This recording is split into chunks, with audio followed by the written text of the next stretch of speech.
Head over to miniaturemarket.com where they have thousands of board games at discounted prices, and you can sign up for product alerts. Hello my friends, it's the Game Boy Geek here. A few years ago, a trick-taking game for 2 players came out called Claim, and then Deepwater Games ended up bringing it to North America, and then Claim 2 came out. Both of those were standalone 2-player trick-taking games that you could buy one or the other, or you can mix them together and use different factions and such. And this is still one of the most underrated 2-player trick-taking games. There's not a whole lot of those out there that I think more people should play. It's designed by Scott Almes, big name designer. Well, now they've just come out with 3 expansions where you need to have either Claim or Claim 2 to play them. And these 3 expansions have new factions, but also new mechanisms. All of them do that as well. So I'm going to show you all 3 of them, and then I'll be back to talk about which things I like the best, maybe not as much, and my final thoughts.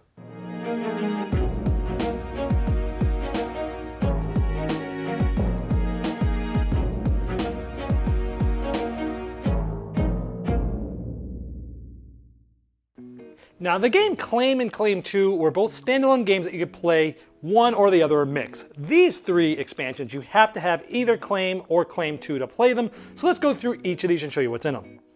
First, we're going to take a look at Claim Reinforcements, Mercenaries. Now, the Cyclops faction you can mix into the game. You take out one of the other normal factions, and now you have the Cyclops that go through 0 to 9. And at the end of the game, if you have the least amount of these in front of you, you win that faction. So it's sort of upside down, makes you think totally differently. Now, there's also 2 factions that come together, the Elf and the Orcs. Now, these you can replace either the Goblins and Knights together, or the Gnomes and Giants combination from Claim 2. Because, you know, each of those games came with those factions that had to be played together. Same thing. You got to play with both of these if you play with them, and take out one of those other ones I mentioned. Now here, the Orcs and the Elves, these cards here don't have any special abilities. They go from 1 to 7. However, there's also 8 cards that are double-sided. When you play them, you can decide which faction it is, the Elf or the Orc. And it's just pretty interesting that you can pick. And it really is different on the way you do your hand management in this game. Now this also has heroes. Now these are optional, you don't have to play with them, but if you do, essentially you would shuffle all these up, and before you add those to your deck, you would have your normal deck of 13 cards. You would actually remove 5 of those randomly, and you would take 5 of these, which would be randomly given to you, and you'd shuffle them into your deck. So each player is going to randomly have 5 of these in their hand. Now each of these do something different, like the Singing Bard. On the next hand, you play the lead card after you've played that. The Undefeated Warrior just has a very large number. Or the Gargoyle, if you collect this, it counts as 2 of any faction you want. And what these cards do are all written in the rulebook. Next, we're going to take a look at Claim Reinforcements, Magic. Now this comes with a new faction, the Wizards. They range from 0 to 9. Now when you win with using one of these Wizards, you would randomly get one of these potion cards face down. You wouldn't know what's on there. Then when you play another card, you could flip up one of your potions, and it does something to the value of the card that you've played in that later round. Like it might multiply it by 2, add certain numbers, but it could possibly subtract certain numbers too. So it adds a little bit of a randomness, but it gives you a little bit of, intrigue as to trying to win something that you don't think you can win, but you might be able to pull it off with these potions. Now this is the Druids faction. You can sort of replace another faction in the game with it. Now these are special. They go from 0 to 9, and they're special in Phase 1. In Phase 1 of the game, when you play this, if you play a Druid card and you lose with it, you flip it over. It becomes a bear, and your next card has a +3, and then after that next card is played, this just gets discarded.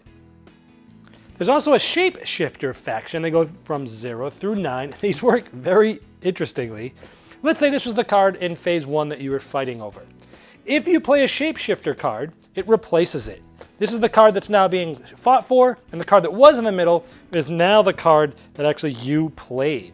So now you're actually fighting for this instead of this, and it can really mess things over if your opponent plays first and thinks they're going to win that, and you can mess them up with the Shapeshifters. This also includes artifacts, which you can either include or not. These are all of them. You essentially will shuffle these up and randomly deal each player 3 of these face down. Each of them give you a special ability that you can use depending on the card of what it does. For example, the Crown of Light you flip over at the end of the game and it becomes a card of one of the factions of your choice as a number 5. Or the Serpent Sword, you play it along with another card and it adds 3 to that card. Or the Axe in the Clouds, you play that and the next 2 cards your opponent plays are at -2. And everything these different cards do are in the rules. And now let's take a look at Reinforcements Maps.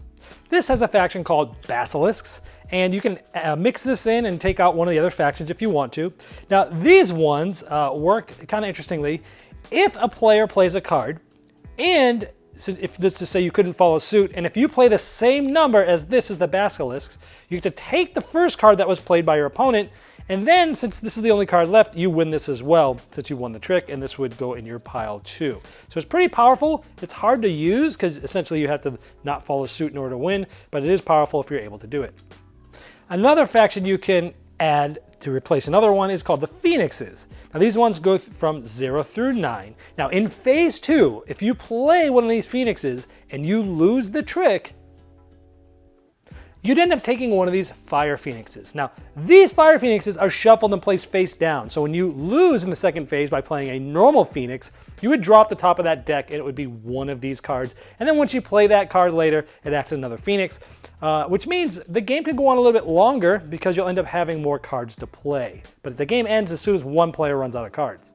There's another faction here that you can replace another one with. It's the Unicorns.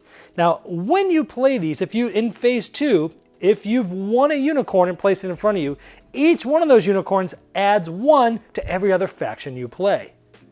So let's say we've won 3 unicorns in phase 2, and for the next trick, we end up playing this card. This is actually 7 plus 3. This is a 10 of Fire Phoenix.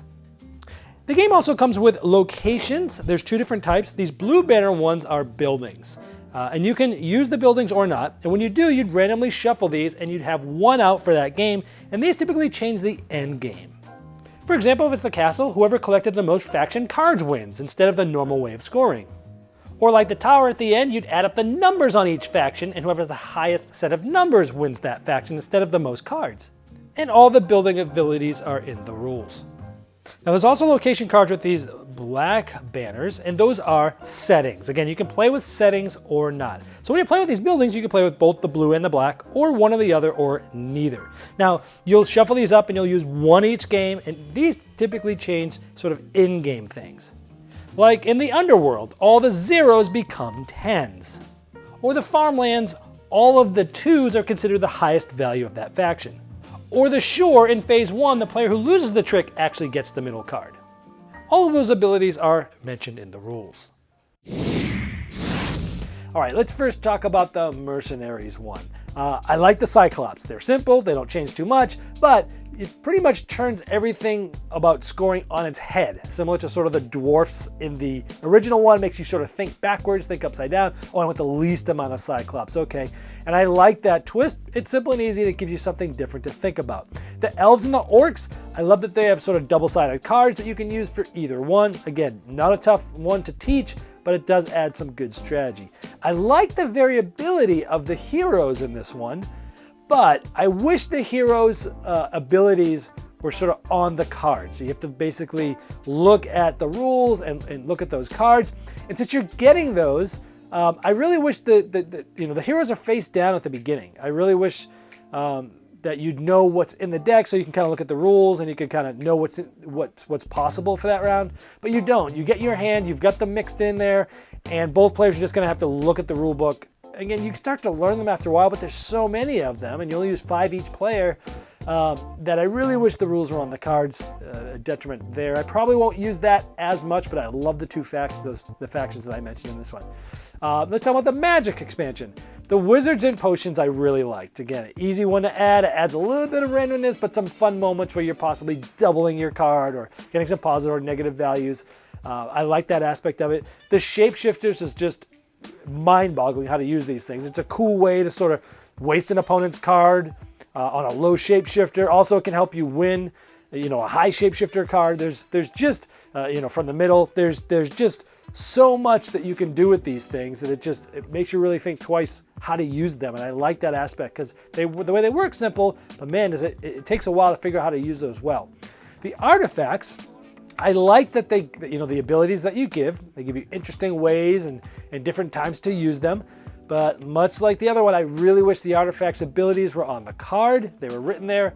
And it does add sort of more chaos to the game, which the game is quite chaotic in the first place, and adds more of that. So I probably won't use artifacts all the time. Maybe I'll mix it in once in a while. And the Druids here are probably my least favorite faction.